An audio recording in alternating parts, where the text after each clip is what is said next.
میرے محترم دوستوں اور بزرگوں، دنیا کے اندر زندگی بسر کرنے کے طریقے دو ہیں۔ ایک طریقہ وہ ہے جو اللہ نے تجویز کر کے دیا، دوسرا طریقہ وہ ہے جو انسان خود تجویز کرے۔ انسان جو طریقہ خود تجویز کرے گا وہ صرف موجودہ زمانے کو سامنے رکھ کر تجویز کرے گا۔ موجودہ زمانے میں اسے جتنا نفع دکھائی دے گا اس کے باقی رکھنے کا فکر کرے گا، اور جتنا نقصان دکھائی دے گا اس کے دور کرنے کا فکر کرے گا۔ لیکن آئندہ جو زمانہ اس کے سامنے آتا جائے گا تو پھر اس کی رائے اور اس کی تدبیر اور اس کا طریقہ بدلتا چلا جائے گا۔ اس کے بعد پھر دوسرا زمانہ آئے گا تو پھر رائے اور طریقہ اس کا بدلتا چلا جائے گا، یہاں تک کہ آدمی کی موت آ جاوے۔ تو موت آنے کے بعد حالات ختم نہیں ہوتے، بلکہ حالات کا انتظام کرنے کا کی جو طاقت تھی وہ ختم ہو جاتی۔ عام طور سے یہ سمجھا جاتا ہے کہ موت آئی تو حالات ختم ہو گئے، خوشحال آدمی کی خوشحالی ختم ہو گئی اور بدحال آدمی کی بدحالی ختم ہو گئی، جو بیمار تھا اس کی بیماری ختم ہو گئی، جو بھوکا پیاسا تھا بھوک پیاس اس کی ختم ہو گئی، جو خوب کھاتا پیتا تھا تو خوب کھانا پینا ختم ہو گیا، عزت والے کی عزت ختم ہو گئی، ذلت والے کی ذلت ختم ہو گئی۔ اس لیے جب موت آتی ہے تو آدمی کی لاش کو قبر کے اندر دفن کر دیتے ہیں، تھوڑے دنوں کے بعد میں وہ مٹی بن جاتا ہے، آگے کچھ دکھائی نہیں دیتا۔ تو عام ذہن پوری دنیا کا یہ ہے کہ مر گئے تو ختم ہو گئی بات، حالات سارے ختم ہو گئے، جتنے بھی حالات اچھے یا برے ہیں وہ موت تک ہیں۔ لیکن ایسا نہیں ہے۔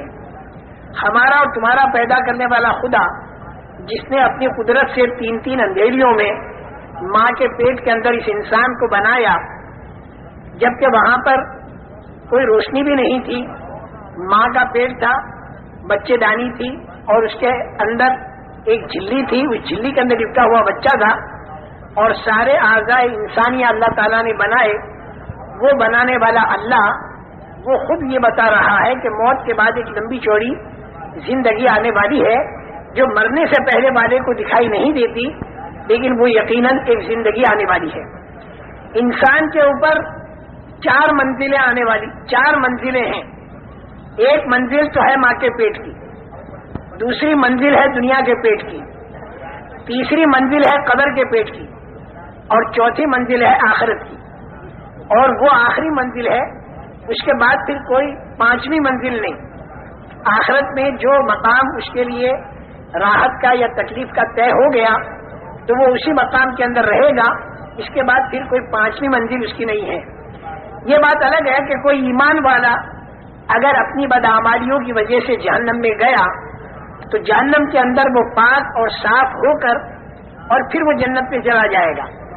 لیکن بغیر ایمان کا جو آدمی ہوگا، جس کے اندر ایمان نہیں ہوگا، جو کفر والا ہوگا اور شرک والا ہوگا، وہ جب جہنم میں جائے گا تو وہ اس کی آخری منزل ہوگی اور اس کے اندر سے وہ نکلے گا نہیں۔ یہ 4 منزلیں ہیں انسان پر۔ ماں کے پیٹ کی منزل میں تو انسان کی ذات بنی، اس کی آنکھ بنی، کان بنے، زبان بنی، ہاتھ پیر بنے، دل دماغ بنا، پھر اندر کی ساری چیزیں بنی۔ ماں کے پیٹ کے اندر تو انسان کی ذات بنی، اور اس میں انسان کو ذرہ برابر اختیار نہیں تھا۔ لڑکا بننا یا لڑکی بننا، کالا بننا یا گورا بننا، خود انسان کو بننے والے کو بھی اختیار نہیں تھا، اور اس کے ماں باپ کو بھی اس کا اختیار نہیں تھا۔ یہ بالکل ہمارے اختیار سے باہر مسئلہ اللہ جل جلالہ عما نوالہ نے اس انسان کو ماں کے پیٹ کے اندر بنایا۔ اس کے بعد دوسری منزل ہے دنیا کی۔ دنیا کی جو منزل ہے، اس منزل میں اللہ نے اس انسان کو ہلکا سا اختیار مرحمت فرمایا، اور یہ اختیار عجیب و غریب چیز ہے۔ اللہ نے اس دنیا میں انسان کو ہلکا سا بھلے اور برے کا اختیار نصیب فرمایا۔ جیسے املی کا بیج بولے یا آم کی گٹھلی بولے، آم کی گٹھلی بوئے گا تو آم کا درخت تیار ہوگا، اور املی کا بیج اگر بوئے گا تو املی کا درخت تیار ہوگا۔ اسی طریقے سے یہ انسان یہاں پر بھلا کرے یا برا کرے، دونوں باتوں میں اختیار ہے۔ یہ ہاتھ اللہ نے دیے ہیں، جب تک روح انسان کے اندر موجود ہے تو اس ہاتھ پر آدمی کو اختیار ہے اس بات کا کہ اس سے صدقہ خیرات دے، اس سے کسی رونے والے کو چپ کرے، کسی کے آنسو پوچھے، کسی کو روٹی کا ٹکڑا دے، اور اس بات کی بھی اللہ نے اسے طاقت دی ہے کہ اس ہاتھ سے کسی پر ظلم کرے۔ دونوں طاقتیں اللہ نے اس انسان کو دی ہیں، بھلے کی اور برے کی۔ دیکھو فرشتہ جو ہے وہ تو مجبور محض ہے، اس کو تو جتنا اللہ نے کہہ دیا وہی کرنا ہوگا، اس کے خلاف کرنے کی فرشتے میں طاقت نہیں۔ اسی طریقے سے آسمان ہے، زمین ہے، چاند ہے، سورج ہے، ستارے ہیں، یہ جتنی مخلوقات ہیں انسان کے علاوہ، یہ ساری مخلوقات مجبور محض ہے، اللہ کے امر کے تابع ہے۔ اگر ہوا کو اللہ حکم دے دے کہ معمول کے مطابق چلے تو ہوا معمول کے مطابق چلے گی، لوگوں کے کام بنتے رہیں گے، اور اگر ہوا کو اللہ حکم دے دے کہ وہ معمول سے اوپر ہو کر چلے تو اسی ہوا کا نام پھر طوفان بنتا ہے، اور اس سے زندگیاں اجڑ جاتی ہیں۔ ایسے ہی پانی اللہ کے حکم کے تابع ہے، زمین اللہ کے حکم کے تابع ہے، اور آسمان بھی اللہ کے حکم کے تابع ہے۔ جو حکم ان چیزوں کو ملتا ہے یہ چیزیں وہی کرتی ہیں، اس کے خلاف کرنے کی ان میں طاقت نہیں رکھی۔ سورج اور چاند کی روش اللہ نے مقرر کر دی، اسی روش کے مطابق وہ چلتے ہیں، اس میں کوئی ان کے اختیار کو دخل نہیں، مجبور محض ہے۔ جون سے آسمان پر فرشتوں کو سجدے کا حکم ہوا وہ فرشتے سجدہ کرتے ہیں، ایک آسمان پر رکوع کرتے ہیں، ایک آسمان پر قیام ہے، ایک آسمان پر قعدہ ہے۔ ہزاروں سال سے جو حکم ملا وہ کر رہے ہیں، اس کے خلاف کرنے کی طاقت فرشتوں میں اللہ نے نہیں رکھی۔ لا یعصون اللہ ما امرہم ویفعلون ما یؤمرون، سجدہ کے لیے کہا تو وہ سجدہ ہی کرے گا، وہ فرشتہ پھر رکوع نہیں کرے گا، پھر اسے اگر رکوع کا حکم ہو جائے تو رکوع ہی کرے گا، پھر وہ سجدہ نہیں کرے گا، جو کہا جائے گا وہ کرے گا۔ لیکن انسان جو ہے وہ ایسا نہیں ہے، انسان کے اندر اللہ نے دونوں طاقتیں رکھی ہیں، فرما برداری کی بھی طاقت رکھی ہے اور نافرمانی کی بھی طاقت رکھی ہے۔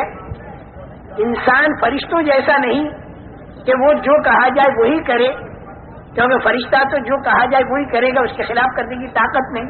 اور انسان کے اندر دونوں طاقتیں رکھی ہیں، فمنکم مومن ومنکم کافر، اس میں ایک طبقہ ایمان والا ہوگا، ایک طبقہ کفر والا ہوگا، ایک طبقہ فاسق ہوگا، ایک طبقہ مومن ہوگا، ایک طبقہ ماننے والا ہوگا، ایک طبقہ نہ ماننے والا ہوگا، اور اسی پر سارے حالات کا دار و مدار ہے، دنیا کے بھی اور آخرت کے بھی۔